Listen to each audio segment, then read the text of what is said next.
बिस्मिल्लाहिर्रहमानिर्रहीम। अस्सलाम वालेकुम। मैं सईद इमरान शफ़क़त आपकी खिदमत में हाज़िर हूँ। इमरान खान साहब की हुकूमत के ख़िलाफ़ खुर्शीद शाह प्लान के ऊपर अमल शुरू हो चुका है और इस वक्त पाकिस्तान मुस्लिम लीग नून की एक अहम शख्सियत, नाम उनका पेश खिदमत मैं आपको कर दूंगा, वो लंदन में पहुंच चुके हैं। इस वक्त वो लंदन में हैं, 2 दिन उनको हो गए हैं लंदन में वो मुकीम है। वो मिशन लेके, वो फार्मूला लेके, वो पूरी की पूरी प्लानिंग लेके अप्रूवल के लिए या गौर खौज के लिए कि नवाज शरीफ साहब उस पर गौर खौज कर लें, जो सवाल जवाब हैं वो कर लें और फिर उसको अप्रूव कर दें, तो वो लेके पहुंच चुके हैं। और इस वक्त बहुत बड़े लेवल की जिसको हम कहें कि सियासी खिचड़ी पक रही है, या कोई खिचड़ी नहीं कहना चाहिए, कोई बिरयानी पक रही है, यूँ कह लें कि बड़ी खुशबूदार किस्म की बिरयानी होगी, क्योंकि जो इस वक्त ख़बरें आ रही, मैं उस हवाले से बात कर रहा हूँ। खुर्शीद शाह साहब जब बाहर आए थे, उन्होंने ये प्लान पेश किया था कि जी के आपस की लड़ाई छोड़ें, मतलब हमारी क्या है वो कि मतलब कि एक दूसरे माँ को पुट लेने। हालांकि कल जो मैंने सवाल किया, फिर जब ये ख़बर हम डिस्कस कर रहे थे मैं एक सोर्स के साथ, कि कल आसिफ अली जरदारी साहब ने लाहौर का मार्के में वो 35,000 वोट लेने के बाद जो लबोलहजा इख्तियार किया है नवाज शरीफ साहब के बारे में, उसके बाद मतलब ये तवक्को करना कि पाकिस्तान मुस्लिम लीग नून और पीपल्स पार्टी मिलकर कोई जॉइंट वेंचर करेंगी पाकिस्तान की इस हुकूमत के ख़िलाफ़, वफाकी हुकूमत के ख़िलाफ़, तो ये थोड़ी सी अजीब बात नहीं लगती। तो इसके ऊपर मुझे जवाब दिया गया वो ये था कि जब से PDM से पाकिस्तान मुस्लिम लीग नून ने या मौलाना फजलुर रहमान ने किक कराई है पाकिस्तान पीपल्स पार्टी को, तो तब से ये एक दूसरे के खिलाफ हवा में तलवारें भी चला रहे हैं और एक दूसरे के साथ गुड्डी गुड्डी भी खेल रहे हैं, हवा में तलवारें बाहर चलाते हैं, जिस तरह कल उन्होंने तकरीर की। लेकिन पार्लियामेंट के अंदर वो मुत्तहिदा अपोजिशन के तौर पर काम कर रहे हैं। उसकी ताज़ा हालिया मिसाल कि कल 6 दिसंबर को जो एक सिक्योरिटी के हवाले से कौमी सलामती कमेटी को ब्रीफिंग देनी थी मोहित यूसुफ साहब ने या वफाकी हुकूमत ने, उसमें मुत्तहिदा अपोजिशन पीपल्स पार्टी का फैसला अपोजिशन या नून लीग के साथ था। तो यानी कि वो कहते हैं कि अब 2 मामलात हैं कि दुश्मन एक है, उस दुश्मन के बाद ये एक दूसरे के दुश्मन हैं कि एक दूसरे के खिलाफ इलेक्शन भी लड़ना है। तो वो खैर लंबी बात हो जाएगी। अयाज सादिक साहब इस वक्त लंदन में मौजूद हैं, वो साबिक स्पीकर हैं और वो उनके पास 20 से 22 PTI के ऐसे अरकान असम्बली की लिस्ट मौजूद है जो इस वक्त पाकिस्तान की मुत्तहिदा अपोजिशन के साथ राब्ते में हैं, जिनके बारे में दावा किया था ये जो जॉइंट सेशन था जिसमें कानून साजी हुई थी, मतलब वो EVM वगैरह की जो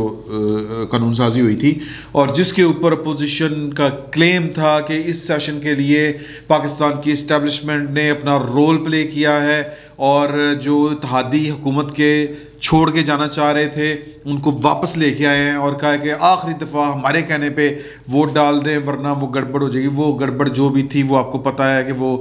IMF वाला मामला था, तो वो स्टेट बैंक को इंडिपेंडेंट करना था, यानी कि पाकिस्तान की से आज़ाद करके IMF को जवाबदेह करना था, जो भी उसकी पॉलिटिकल कॉनोटेशन आप कर लें, तो उसके ऊपर वो उनका एम्फेसिस था। तो वो चाह रहे थे, तो EVM वाला वो कहते हैं ये इमरान खान साहब शुगर लगाना चाह रहे हैं, लगा लें, इससे क्या फ़र्क पड़ता है। तो उसमें यानी कह लें कि सेशन में जो लोग थे, यानी जो दावा कर रहे थे कि ना सिर्फ इत्तेहादी हमारे साथ राब्ते में थे, मुस्लिम लीग नून का दावा था, राना सनाउल्लाह साहब का दावा था, उन्होंने पाकिस्तान के एक मारूफ, मेरा ख्याल है कामरान नहीं ये क्या नाम है जी उनका, शाहज़ेब खानज़ादा साहब के प्रोग्राम में उन्होंने ये वाला बैठ के क्लेम किया था कि ना सिर्फ इत्तेहादी हमारे साथ राब्ते में थे बल्कि जो PTI के अरकान हैं बहुत से, वो हमारे साथ राब्ते में थे। और ख्वाजा आसिफ साहब ने ये आसमा शराजी साहबा के भी प्रोग्राम में ये वाली बात बैठ के कही थी, इंकशाफ किया था कि वो हमें कह रहे थे PTI के जो अरकान असम्बली हैं कि हम अब्सटेन कर जाएंगे, यानी हम गैर हाजिर हो जाएंगे, हम आप कहें हम उनके खिलाफ वोट दे देंगे। गारंटी क्या मांग रहे थे कि अगली दफ़ा हमें जनाब आपने टिकट देनी है यानी नून लीग की तरफ से। और ये वो जो इलेक्टेबल्स हैं उमूमन वो इस तरह की बात करते हैं, वो उनकी अपनी सियासत होती है और उनको वो बस जो जीतने वाली पार्टी होती है उसका टिकट चाहिए होता है कि थोड़ा बहुत जोर लग जाए, 5-10 हज़ार वोट जो है वो इजाफी पड़ जाए पार्टी के, तो वो जीत जाते हैं। तो ये उनका ये फिर ये बात पहली दफ़ा सामने आई थी जब यूसुफ रज़ा गिलानी साहब इलेक्शन लड़ रहे थे सेनेट का, तो तब उन्होंने यानी कि जो उनके जो वोटर थे या वोटर से कह लें कि वो जो इलेक्टोरल कॉलेज है यानी कौमी असम्बली, वहाँ से लोग कह रहे थे कि जी कि हमें नून लीग यानी कि वोट पीपल्स पार्टी के उम्मीदवार को देंगे, वो मुतहदा था, लेकिन आप जो है वो गारंटी नून लीग हमें दे कि हमें आप टिकट देंगे। तो ख़ाया आसिफ साहब ने कहा कि ये कंसीडरेबल है, हम देख सकते हैं कि वो फिर देखना होगा केस टू केस के वो सीरियस कितना है, वो धांधली से तो नहीं मुंतखब हुआ, उसकी अपनी कितनी वर्थ है, तो ये चीज़ें देख के टिकट दिया जा सकता है। तो ये वाली लिस्ट लेके वो जो है वो 20 से 22 अफराद की वो लंदन में मौजूद हैं। अयाज सादिक साहब, अब यहाँ पर $1 मिलियन क्वेश्चन है कि खुर्शीद शाह साहब जिन्होंने का ये फार्मूला है कि मोहब्बतें बढ़ाएं और दुश्मन को भगाएं और जो इनकलाब है वो इन हाउस लेके आए, ये फार्मूला जो है चले खुर्शीद साहब का, शाह साहब का तो पीपल्स पार्टी के अंदर एक कदकाठ है, अयाज सादिक साहब का भी है, मैं ये नहीं उनको छोटा नहीं साबित करना चाह रहा, लेकिन वो इस मिशन के ऊपर वो हरावल दस्ते की सूरत में वो कमांडर या उनके वो कह लें कि लीड क्यों कर रहे हैं इसको, तो इसके पीछे एक पूरी लंबी दास्तां है, वो दास्तां भी मैं आपको बताऊंगा। लेकिन इस वक्त जो सूरत हाल है वो ये है कि राना सनाउल्लाह साहब लाहौर में बैठ के ये बात कह रहे हैं और तस्लीम कर रहे हैं कि हम पीपल्स पार्टी के साथ मिलकर जो है वो इन हाउस चेंज लाने के लिए तैयार हैं। जहांगीर तरीन ग्रुप के साथ पहले हमने रब्ता किया था एक दफ़ा, तब वो उनका मूड नहीं था, अब सुना है कि उनका भी मूड है, हम उनके साथ पूरे राब्ते में हैं और किसी भी वक्त जो है वो काया पलट सकती है। इमरान खान साहब की हुकूमत के ख़िलाफ़ जो है या इमरान खान साहब के ख़िलाफ़ तहरीक अदम एतमाद आ सकती है। फिर उन्होंने ये भी कहा कि गवर्नर पंजाब अगर लंदन में बैठ कर चॉइस सर्वर अगर कोई लॉबिंग कर रहे हैं तो हम उसके लिए भी तैयार हैं। माफ़ी चाहता हूँ। तो गेम पक चुकी है सादा अल्फाज में, और ये जो मायूसी वाली बात इसलिए नहीं है, वो थोड़ा सा मैं भी पिछले व्लॉग में मैंने ज़रा पीडीएम की थोड़ी सी वो बैंड बजाया था। अब यहाँ पर बातें शुरू होती हैं नून लीग के अंदर से, और पीपल्स पार्टी के कुछ दोस्त क्या फीड दे रहे हैं या फीडबैक दे रहे हैं, वो कह रहे हैं कि जी कि ये जो सड़क वाली पॉलिटिक्स है इसको हमने थोड़ा सा डिले किया है, और नवाज शरीफ साहब जो है उनको हम समझाने की बताने की कोशिश कर रहे हैं कि इन हाउस चेंज जो है वो हम किसी की मर्ज़ी के बगैर ला सकते हैं। हमारा और आपका मुतालबा महज इतना है कि वो जिनकी मदद के बगैर इन हाउस चेंज नहीं आता वो सिर्फ न्यूट्रल हो जाए, तो वो न्यूट्रल हो जाएंगे। अब ये न्यूट्रल किस तरह होंगे ये तो फिर इशारे ही हैं, ये फिर सियासतदान का काम है कि वो समझे कि किस तरह न्यूट्रल होंगे किस तरह न्यूट्रल नहीं होंगे, क्योंकि इसके बाद भी अगर कोई सज्जी दिखा के खबी बज गई तो फिर मेरा ख्याल है कि अगले 5 साल भी जो अपोजिशन है या मुस्लिम लीग नून कह लें पीपल्स पार्टी कह लें वो उठने के काबिल नहीं रहेगी। लेकिन कराइन ये बता रहे हैं, हालात ये बता रहे हैं कि इमरान खान साहब से उम्मीदें नहीं हैं लोगों को, वो उनसे पल्ला पाक करवाना ज़रूरी है। मतलब आप ये मैं इसको इससे ज़्यादा खुलकर क्या बयान करूं कि जो कह लें कि इमरान खान साहब को सिलेक्ट किया गया और इमरान खान साहब की वजह से वो जो है वो दस्तार भी गई, फजीलत भी गई, अमामत भी गई, सारा कुछ गया। तो लिहाजा जिनको समझ आनी थी उनको बड़ी अच्छी तरह से समझ आ चुकी है। जाहिर है कि दोनों तरफ इमरान खान साहब के बाद भी एक न्यूक्लियर ऑप्शन है और दूसरों के पास भी एक न्यूक्लियर ऑप्शन है जो उनके क्या लें कि गॉडफादर तो नहीं कहना चाहिए, वो तो नवाज शरीफ साहब को खोसा साहब ने कहा था, मतलब पाकिस्तान के मेजर जो कहते हैं ना कि जो कहते हैं प्लेयर्स जो हैं वो उनके पास भी फिर न्यूक्लियर ऑप्शन है। और न्यूक्लियर ऑप्शन पाकिस्तान में 3-4 दफ़ा तो इस्तेमाल हुई ही है। नवाज शरीफ साहब ने इस्तेमाल की थी परवेज़ मुशर्रफ साहब के ख़िलाफ़, फिर परवेज़ मुशर्रफ साहब ने भी इस्तेमाल कर दी। तो इस तरह के सीन से बचना चाह रहे हैं। कौन बचना चाह रहे हैं? न्यूक्लियर, जिनके पास असल न्यूक्लियर ऑप्शन है, तो वो कह रहे हैं कि नहीं यार इस तरह ना ही करें, इस तरफ ना ही जाना पड़े। तो फिर लिहाजा बेहतरीन तरीका ये है कि आप पीछे हट जाएं, आप पीछे हट जाएं कि जनाब हम ना इनके मतलब डिसिप्लिन के तो ताबे हैं, लेकिन ये कि जी कि वो गैर ज़रूरी या कोई जो होती है कि बहुत क्या उसको कहेंगे, आउट ऑफ द वे जाके जो हमायत करना है। मिसाल के तौर पर ये जो इलेक्शन जॉइंट सेशन के अंदर जो हमायत थी कि फ़ोन कर कर के, अब कहने का मतलब है कि वो शायद कह रहे हैं, ये चाह रहे हैं कि अब हमारी तरफ से फ़ोन कोई नहीं जाने किसी को, जो चले गए सो चले गए। और वो भी सिर्फ पाकिस्तान का चूँकि स्टेट का इशू था, IMF की तरफ से मामला रुके हुए थे, शराइत वो जो थी कि आप स्टेट बैंक को इतना इंडिपेंडेंट कर दें कि वो जो ही आपके कौमी ख़जाने में मतलूबा रकम आ जाए तो वो पकड़ के हमें पकड़ा दें, हमारी किस्त पूरी हो जाए। इससे ज़्यादा उनका कोई सरोकार नहीं था इस मामले के ऊपर, और वो इसी शर्त के ऊपर वो उन्होंने किस्त रोकी हुई थी। वो कानून पास हो चुका है, किस्त आने वाली है या आ जाएगी, बहरहाल जो भी सूरत हाल है। तो अब सवाल ये पैदा होता है कि ये इस काम में, इस कार खैर के लिए अयाज सादिक ही क्यों? मतलब शहबाज शरीफ साहब जाते तो बहुत ज़्यादा शोर पड़ना था, एक तो ये बात हो सकती है। अच्छा, फिर उसके अलावा ख्वाजा आसिफ साहब को जो कबूलियत पहले किसी दौर में थी, वो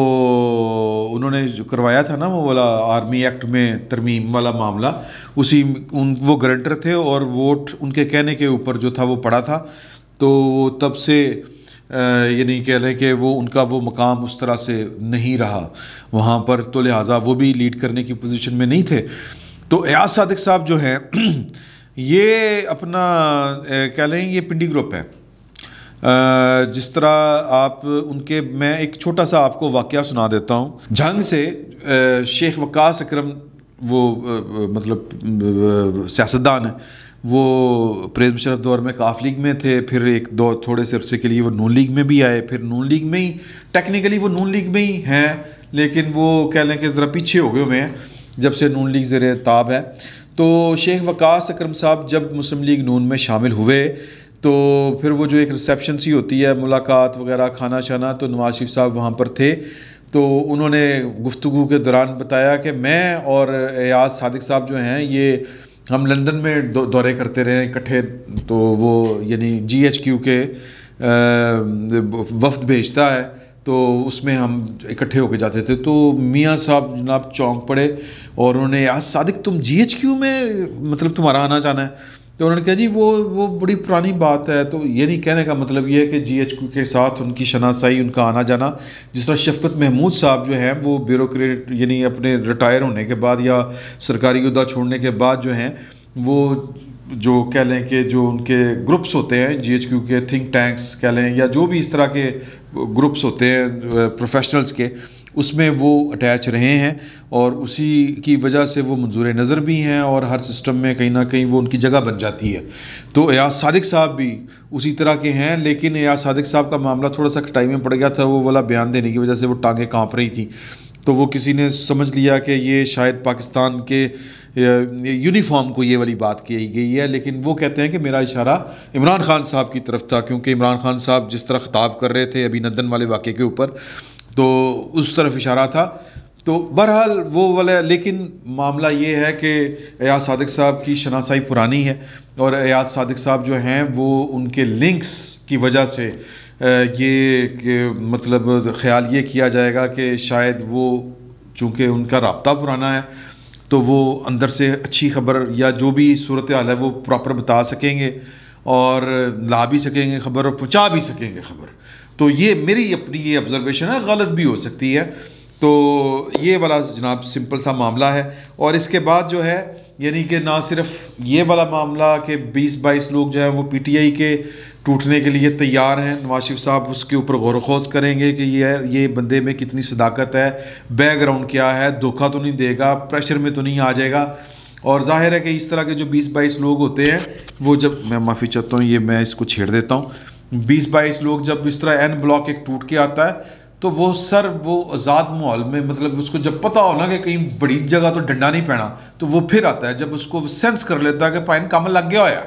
तो ये सेंस हमें बाहर, हम ले मैन है, हम पॉलिटिशियन नहीं है, हमें ये फील हो रहा है कि इमरान खान साहब की हुकूमत का कम लग चुका हुआ है। तो फिर इसी वजह से वो पिछले दिनों वो टूट के जा रहे थे ना, MQM भी रूठ रही थी, ये काफ लीग भी रूठ रही थी। और फिर जाहिर है कि ये लोग भी जो पार्टी के अंदर हैं ये अपना अगला रास्ता देख रहे हैं, अगला इलेक्शन देख रहे हैं, तो ये सेंस कर चुके हैं कि हवा बदलने वाली है। तो इसलिए वो तैयार हैं। तो बहरहाल अल्टीमेट जो है वो जायज़ा इन्होंने लेना है। और फिर नवाज शरीफ साहब जो खुर्शीद शाह फार्मूला है कि जी कौन प्राइम मिनिस्टर होगा, क्या करेंगे, 90 दिन के अंदर अंदर इलेक्शन करने हैं, फौरी असम्बलियाँ तोड़नी, क्योंकि नवाज शरीफ साहब का है कि जी कि आप जो भी उनको उसी सूरत इन हाउस तब्दीली जो है चेंज वो मंजूर करने के लिए तैयार हैं कि फ़ौरन ये इधरों हलफ चुके हैं तो उधरों जनाब असम्बलियाँ तोड़ने वाले पास चले जाओ। ये हमने गंद नहीं उठाना जो गंद पड़ चुका है। नया इलेक्शन, और उस इलेक्शन में भी गारंटी हो कि एस्टेब्लिशमेंट जो है वो किसी तरफ की साइड नहीं लेगी, बल्कि फ्री एंड फेयर और इवन प्ले ग्राउंड देगी सबको। अपना कोई अमल दखल नहीं होगा, कोई फेवरेट नहीं होगा, कोई हॉट फेवरेट नहीं होगा, कोई दुश्मन नहीं होगा, कोई किड़ खाती कोई चीज़ नहीं होगी। तो इस तरह की चीज़ें हैं। अब ये जायज़ा लेना है, नवाज शरीफ साहब ने अप्रूवल उन्होंने देनी है। इधर पीपल्स पार्टी ओके है, पीपल्स पार्टी के अपने मामलात हैं, वो फिर कभी हम डिस्कस करेंगे कि पीपल्स पार्टी फ्यूचर अपना क्या देख रही है, पीपल्स पार्टी के साथ लोग अपना फ्यूचर क्या देख रहे हैं। फिल वक्त इतना है कि जॉइंट वेंचर होने को है मुत्तहिदा अपोजिशन का, और